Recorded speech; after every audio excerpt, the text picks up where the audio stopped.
Hi, I've made a new channel called Lunala Tales. On this channel, I'll upload the stories you ask for. Just comment below what kind of story you want, and I'll make it here on Lunala Tales. The link is in the description. Subscribe now, and tell me what story you want next. Captain Hank Frogman Ramirez was not supposed to be in space. He had retired from the Navy 6 years ago with nothing but a wall of medals, a bad knee, and a stubborn love for the ocean. Yet here he was, standing in a gleaming alien arena suspended over the swirling storms of Jupiter, holding a half-eaten tuna sandwich, dripping salt water onto the polished floor, while 12 of the most feared warlords in the galaxy laughed at him.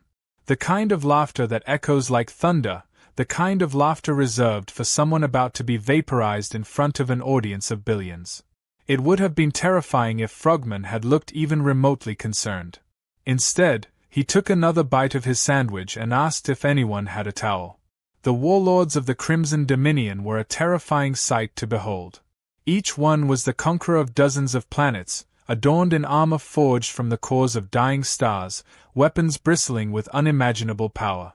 They had names like Skullrender the Eternal and Zornoth the Planet Splitter. Entire civilizations had been reduced to rubble under their command.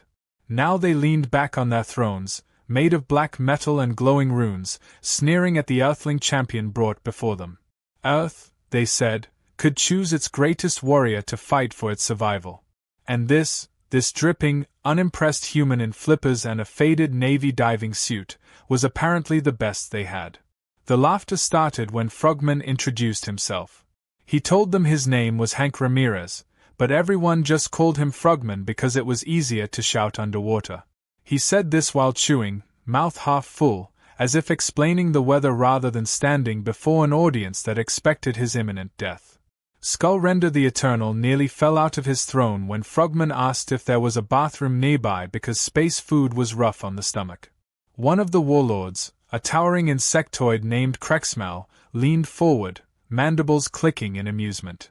He demanded to know what made Earth think this so-called diver could withstand the trials of Dominion. These trials, he explained, had reduced the champions of 50 worlds to ash and memories.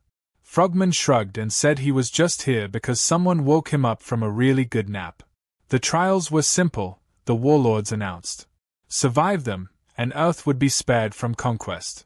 Fail, and humanity would be reduced to dust and legend. The first trial began immediately. A drone descended from the ceiling, a lethal machine of spinning blades, laser cannons, and plasma whips. It was programmed to kill in ways the average imagination could not even conceive. The warlords grinned at one another. The drone fired a beam of molten energy at Frogman. He ducked casually, as though avoiding a low-hanging tree branch on a walk, and began circling the machine slowly. The audience roared with laughter. The drone's sensors locked onto him again, targeting systems calculating with cold precision. That was when Frogman did something so baffling that even the drone paused for a fraction of a second. He walked right up to it and slapped a strip of duct tape over one of its optical sensors. The drone jerked in confusion, firing wildly into the ceiling. Sparks rained down as the plasma whips lashed in random directions. The crowd gasped. Frogman circled behind it, yanked a maintenance panel open with his diving knife, and cut 3 wires without even looking. The entire machine collapsed in a smoking heap before the warlords could finish their laughter. It had taken him less than a minute. The silence in the arena was louder than the drone's explosion. Billions of viewers across the galaxy had been watching, expecting carnage, expecting screams, expecting the kind of hopeless spectacle that made the Dominion famous. Instead, they had just witnessed a dripping, sandwich-eating human dismantle a killing machine like it was an angry vacuum cleaner. Frogman wiped his hands on his diving suit and asked if there was going to be a second round or if he could go back to bed. The warlords exchanged uneasy glances. This was supposed to be a formality. The trials always ended the same way. There was entertainment, there was terror, there was the inevitable death of the challenger, followed by conquest. The crowd loved it. Civilizations fell, ratings soared, the Dominion expanded. That was the formula. But this human had not followed the script. Zornoth the Planet Splitter leaned forward, his voice booming through the arena. He declared that the first trial was a warm-up, nothing more. The real challenges were yet to come. His tone was confident, but there was a flicker of doubt in his eyes. No one had ever taken down a Dominion drone with duct tape before.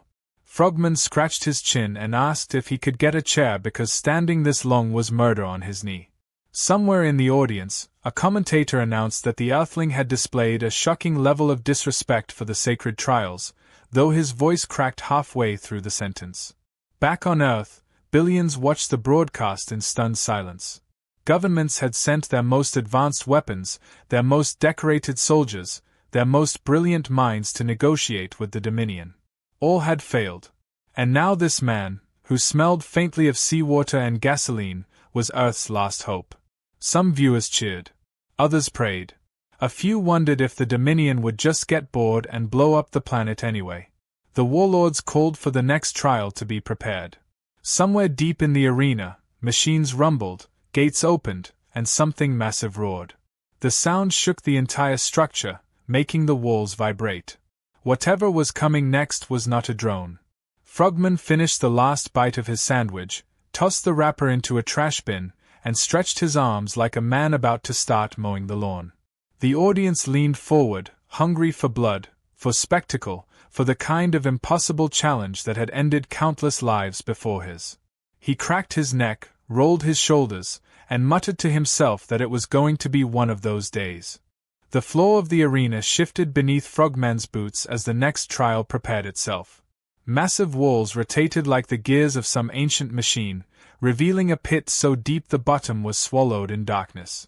Bright lights flared to life, illuminating a labyrinth of spinning blades, acid-spraying vents, and alien beasts chained at various points along the course. The beasts were the size of trucks, with too many teeth and far too many eyes, each of them straining against glowing restraints as if eager to see what human flesh tasted like. The audience roared in anticipation. This was the arena of impossible odds, a place designed to shred champions into a fine mist before they even made it halfway across. The Dominion had conquered worlds with this spectacle. It was more than a trial, it was a message. Those who entered did not come out alive. Frogman squinted at the sprawling death trap before him and sighed like a man looking at a pile of dishes after Thanksgiving dinner. The Warlords leaned forward on their thrones, each expecting screams and carnage. Cracksmell, the insectoid warlord, chittered to his companions that this trial alone had ended the lineages of 3 royal families and a champion whose body was composed entirely of living flame. Frogman, still damp from his earlier swim through Earth's last remaining ocean training facility, asked if anyone had some sunscreen because the lights in this place were murder on the skin. A siren blared. The restraints on the first beast dropped, releasing a reptilian nightmare with claws like scythes and eyes that glowed red with hunger. It charged at Frogman, saliva sizzling where it hit the floor. The crowd leaned forward, waiting for the first scream. What they got instead was Frogman stepping neatly to the side at the last second, letting the beast crash into a spinning wall of blades. The machine did the rest. Somewhere in the audience, a commentator tried to keep up with the action but was briefly drowned out by the sound of the beast's roar turning into a wet, meaty splatter. Frogman glanced up at the announcer's box and made a circling motion with his hand like he was asking them to speed things along. Another siren wailed. This time 3 smaller creatures scuttled out, each with too many legs and mouths opening in every direction. The spinning blades shifted, walls closed in, acid vents hissed, and the path narrowed to something only a lunatic would attempt to cross. Frogman cracked his knuckles, looked both ways, then calmly reached over to a control panel on the wall, flipped open a metal cover, and pressed a large red button labeled Emergency Stop in 6 different alien languages. The entire arena ground to a halt. Blades froze. Walls stopped mid-crush. The acid vents went quiet. Even the creatures paused, confused, as if waiting for someone to tell them what to do next.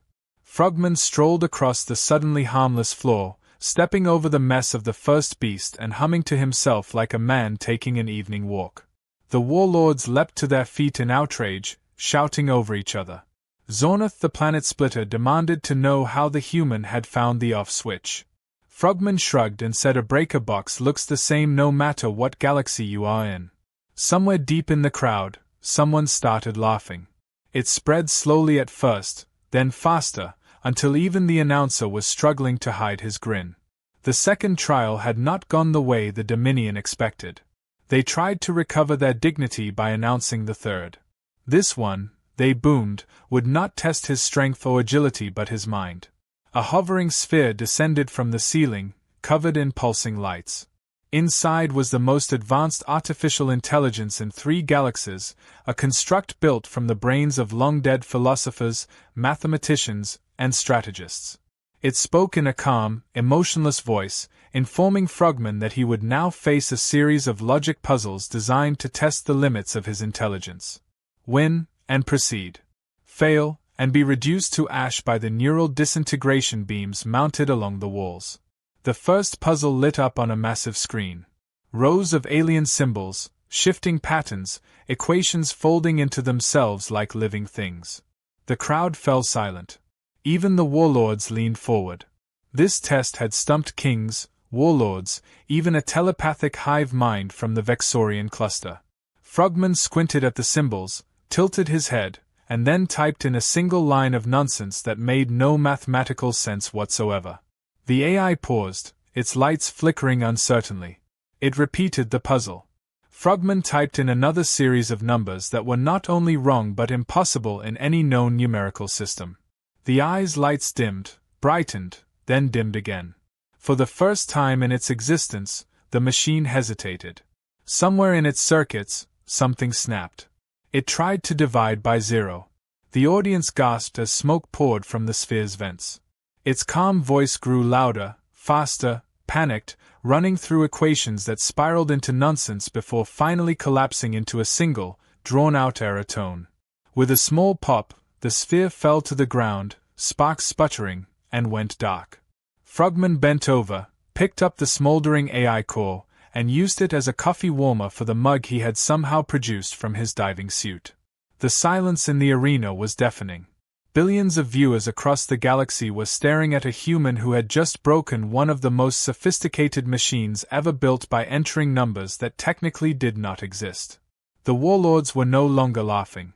Skullrender the Eternal gripped the arms of his throne until the metal groaned. Krexmel's mandibles clicked nervously. Zornath muttered that this was highly irregular, that the trials were supposed to be impossible, that the Dominion's honor was at stake.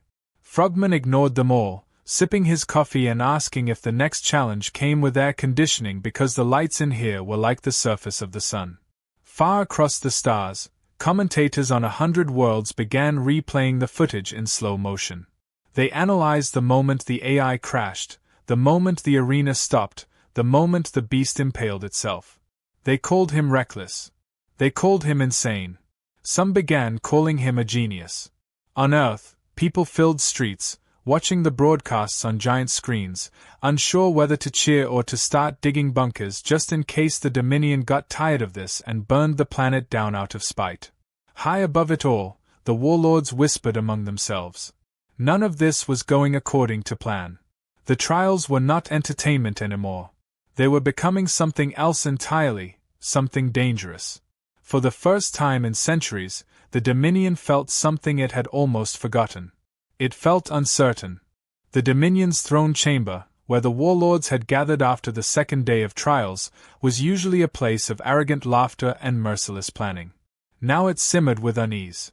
The towering figures, draped in armor forged from extinct stars, muttered among themselves, their voices low and sharp like knives drawn in the dark. On screens throughout the galaxy, entire civilizations had watched a single human dismantle their sacred trials with nothing but casual shrugs and the kind of confidence usually reserved for people too foolish to know better. But this one, this Frogman, was no fool. The Warlords could feel it. Something about him was beginning to rattle them in a way they had not felt in centuries.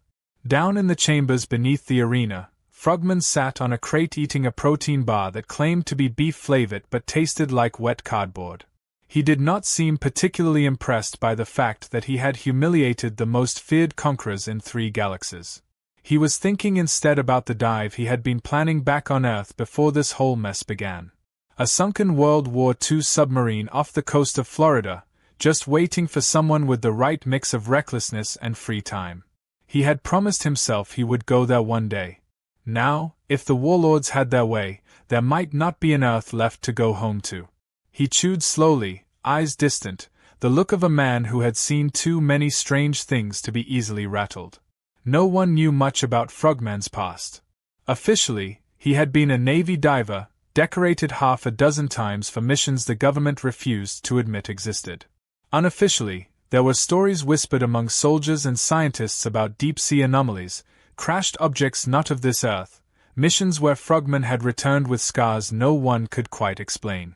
There had been that incident in the Mariana Trench, the one where an entire submarine crew swore they had seen lights moving in patterns no living creature should have been able to make. Frogman had never spoken about it, not even when journalists cornered him years later. He had retired quietly, like a man who had finished reading a long, confusing book and decided it was time for a nap. But now, as he sat beneath an alien arena waiting for whatever nonsense the Warlords had planned next, fragments of that past surfaced in his mind like wreckage rising through water. He remembered the mission off Greenland where they had found the Black Pyramid under 2 miles of ice. He remembered the artifact shaped like a conch shell that emitted signals no one could translate. And he remembered the warning etched in 3 dead languages across its surface, the one that had made the scientists go pale before locking it away in a vault no one spoke of again. Maybe that was why none of this surprised him as much as it should have. He had seen hints of the larger universe long before Earth knew it was being watched.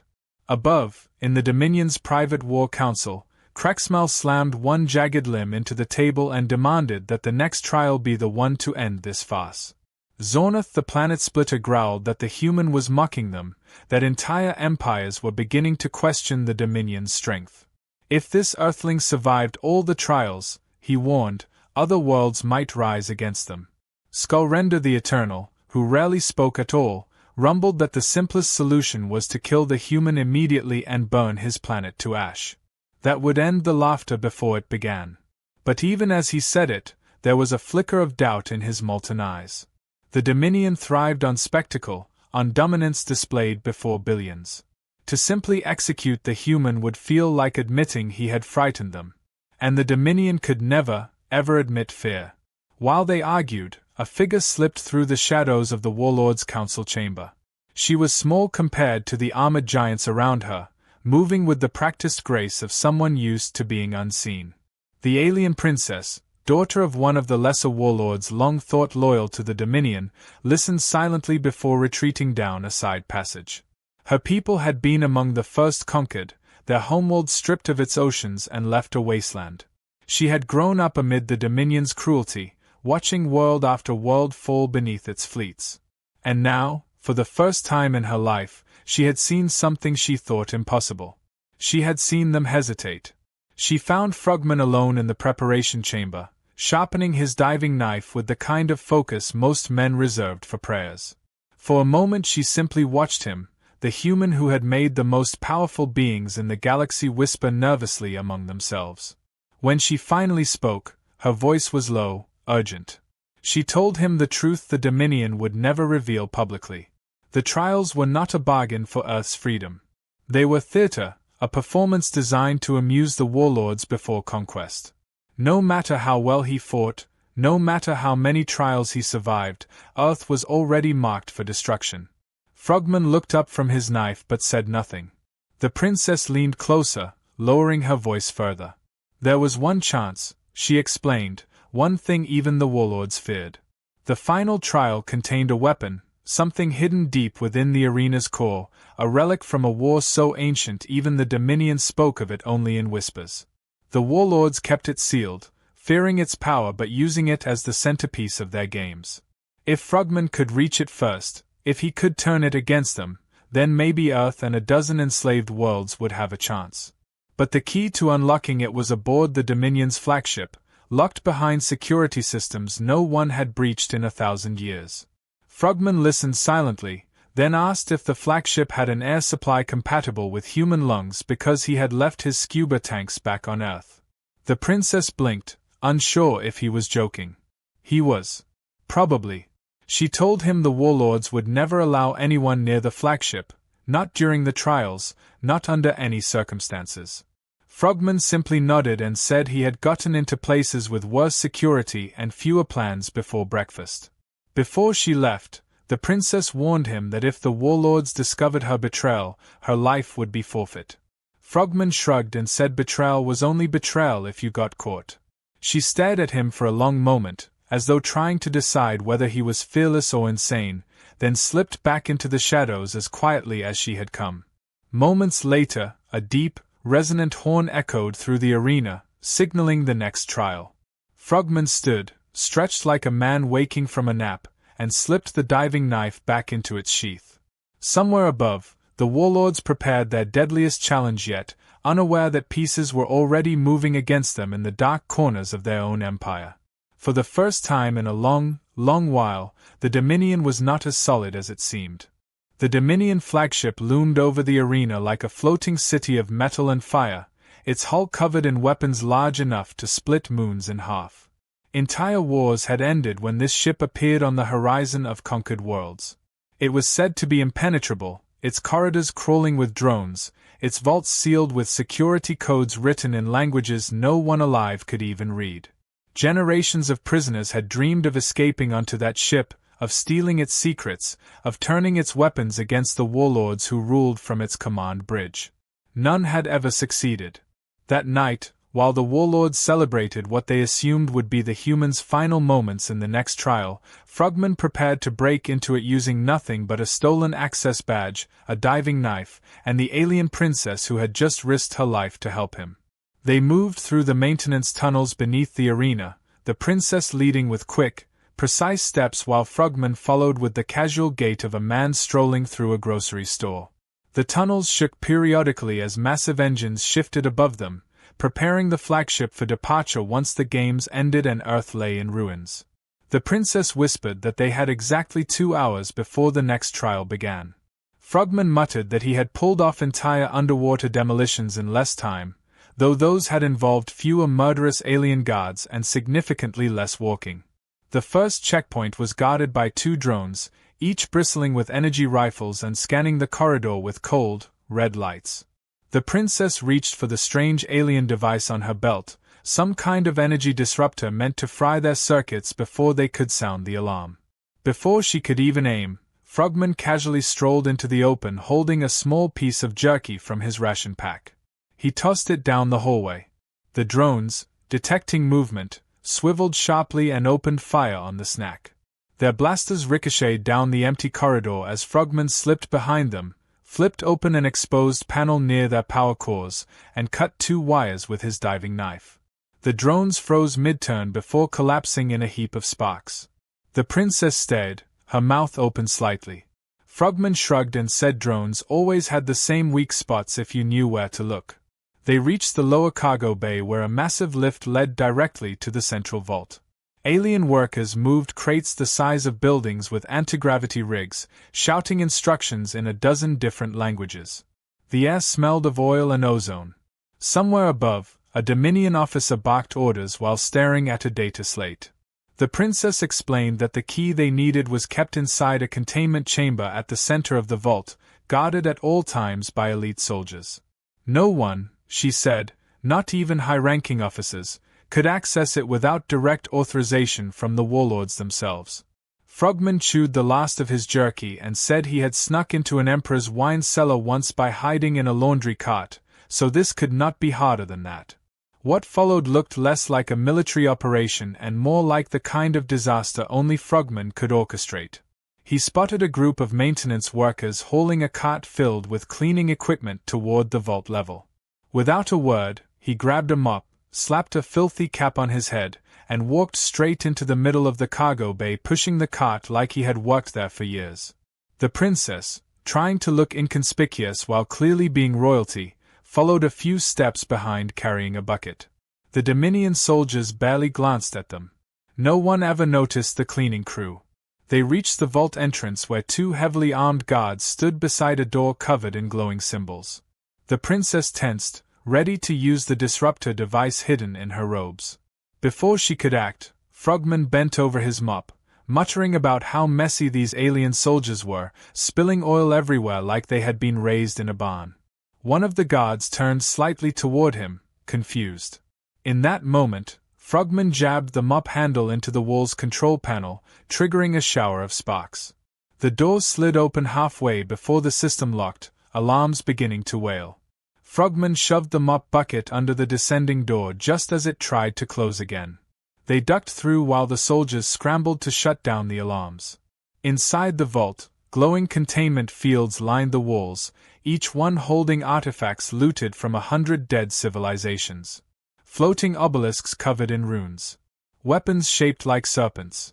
Crystals humming with power that made the hair on Frogman's arms stand on end. At the center stood a pedestal holding a small metallic object shaped like a spiral seashell.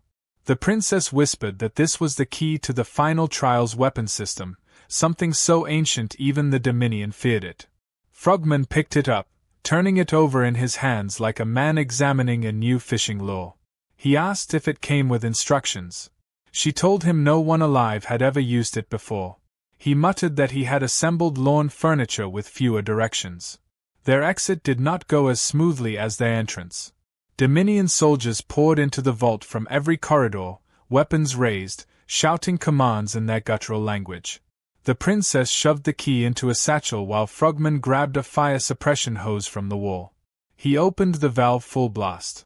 A torrent of foam blasted across the soldiers, blinding them, coating the floor until half the squad slipped and fell in a tangle of armor and rifles. Frogman and the princess sprinted through the chaos, alarms shrieking overhead. They almost made it back to the maintenance tunnels before the real trouble arrived. Krexmel himself, the insectoid warlord, descended from the upper level on a platform surrounded by elite guards. His voice, full of rage, echoed through the cargo bay as he ordered them captured alive. The princess raised her disruptor, but Krexmel fired first, a beam of energy knocking it from her hands. Soldiers closed in from every direction.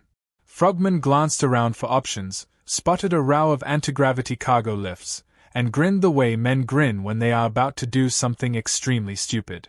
He leapt onto the nearest lift, yanking the princess up beside him, and slammed the control lever forward. The platform shot across the cargo bay, weaving through cranes and stacks of alien supplies while soldiers fired wildly behind them. Frogman steered like a man who had once driven a speedboat through a hurricane, sending the lift up one wall, over a pile of crates, then down toward the maintenance hatch on the far side. The soldiers scrambled to follow, but the lift smashed through the hatch door before they could catch up, skidding to a halt in the maintenance tunnel beyond. Contest anymore. It would be a trap. The Dominion did not wait long before announcing the next trial. The Warlords stood in a circle above the arena, their armored forms lit by the harsh glow of alien floodlights, their voices cold and sharp as they declared the final challenge. Billions watched from across the galaxy as the floor of the arena split apart, panels retracting to reveal a black pit that seemed to have no bottom.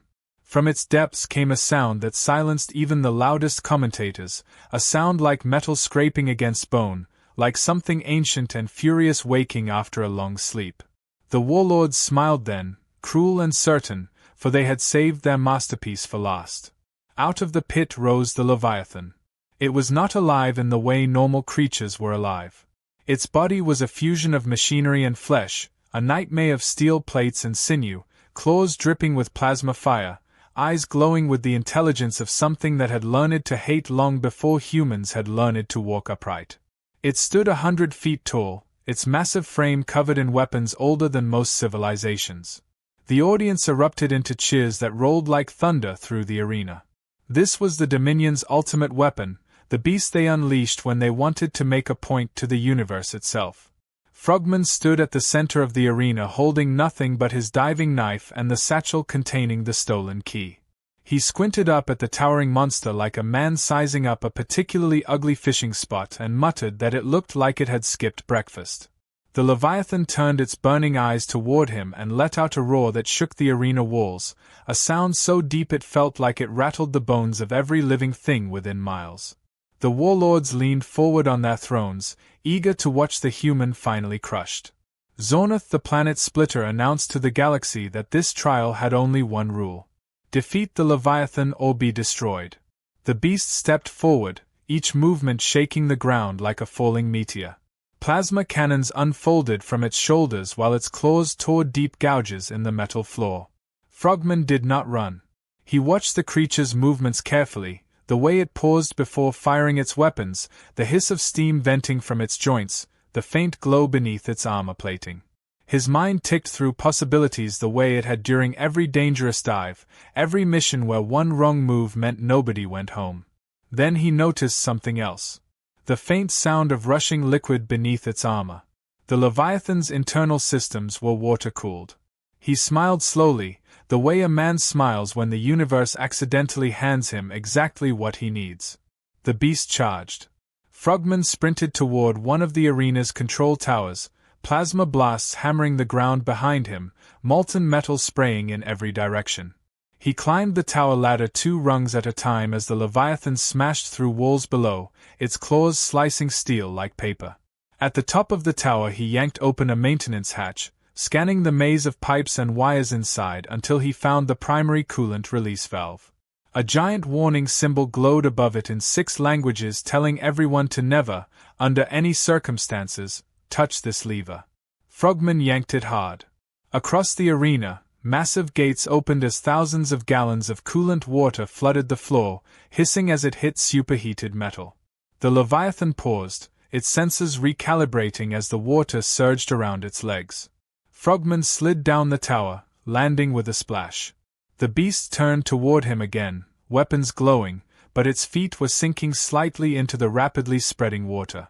He ran straight toward the monster, diving into the rising flood as a plasma blast tore through the air where he had been standing a moment earlier. Beneath the surface he swam with the ease of someone who had spent more of his life underwater than on land.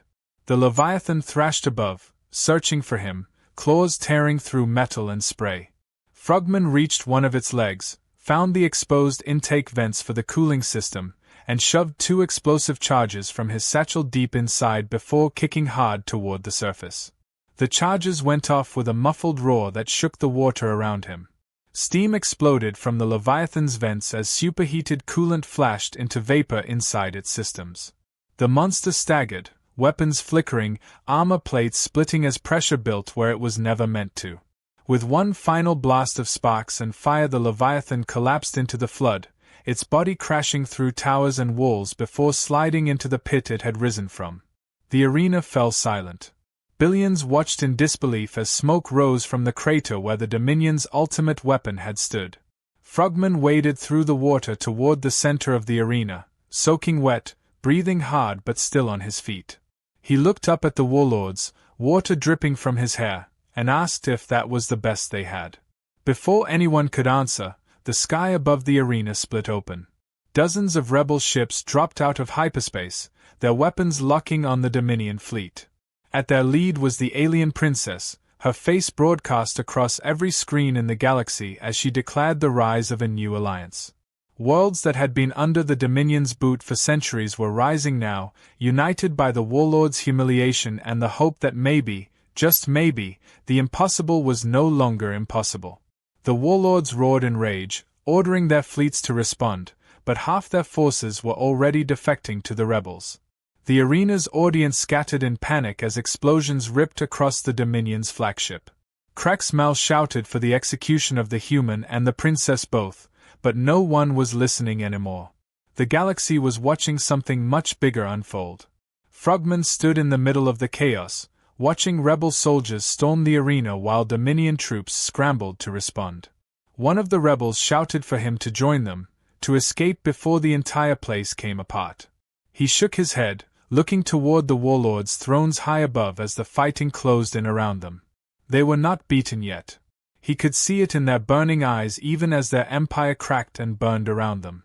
Somewhere deep beneath the arena, alarms began to blare again.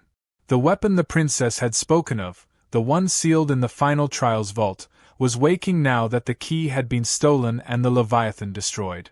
The ground shook beneath their feet as if something enormous was trying to break free. Frogman tightened his grip on his diving knife, staring at the Warlords who had once laughed at Earth like it was nothing, and wondered if they finally understood what kind of storm was coming for them. The weapon beneath the arena broke free before anyone could stop it. The ground split apart as towers of fire and smoke erupted into the sky, hurling debris across the battlefield.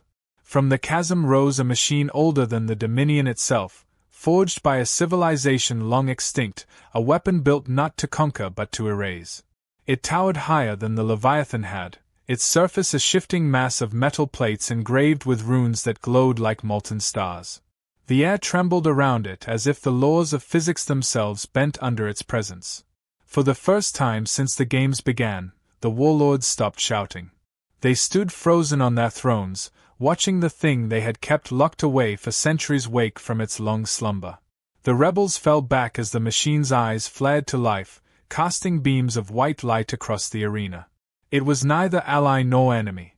It was a relic of a war so ancient that even the Dominion's historians spoke of it only in whispers. Long ago it had ended empires greater than this one, wiping entire star systems from existence before disappearing into myth. The Warlords had unearthed it centuries ago, locking it beneath their arena to ensure no one could ever use it against them. Now, thanks to the stolen key and the chaos of the battle, its restraints were gone. Frogman stood knee-deep in the flooded arena, staring up at the awakening giant with the same calm expression he had worn since the trials began. The princess ran to his side, shouting that the weapon would not stop until every source of aggression in range was gone. That meant the Dominion fleet, the rebels, maybe even Earth if they did not shut it down quickly. Frogman asked if it came with an off switch. She said no one had ever lived long enough to find out. Above them the Dominion fleet clashed with rebel ships in a storm of lasers and plasma fire. The Warlords barked orders to their captains, demanding the rebels be destroyed before the weapon decided who to target first. Cracksmell screamed for someone to kill the human before he ruined everything else, but his own soldiers hesitated now. The Dominion's empire was cracking in real time, loyalties shifting by the second as worlds long conquered realized the Warlords could bleed like anyone else. The weapon raised one massive arm toward the sky. A beam of white light lanced upward, cutting through space itself. 3 Dominion warships vanished in an instant, not exploding, not burning, simply erased as though they had never been. Entire crews gone between one heartbeat and the next. Panic rippled through both fleets as the weapon turned slowly toward the Warlord's flagship. The princess shouted that the key he had stolen was the only thing capable of shutting the weapon down. Somewhere inside its core was a control chamber built by the ancient civilization that had forged it, and only the key could open it. Frogman asked where the door was.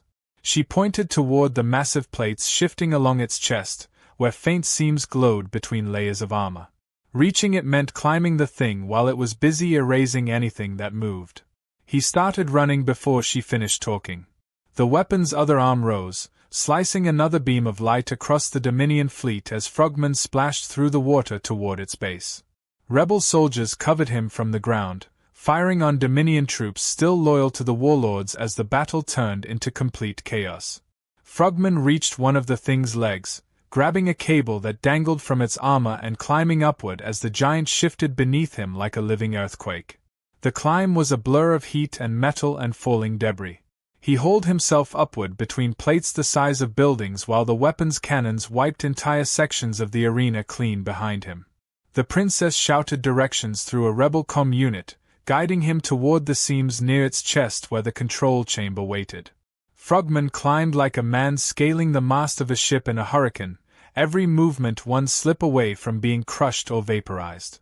At the center of the giant's chest he found the opening, a circular hatch covered in glowing symbols. He jammed the stolen key into the slot beside it.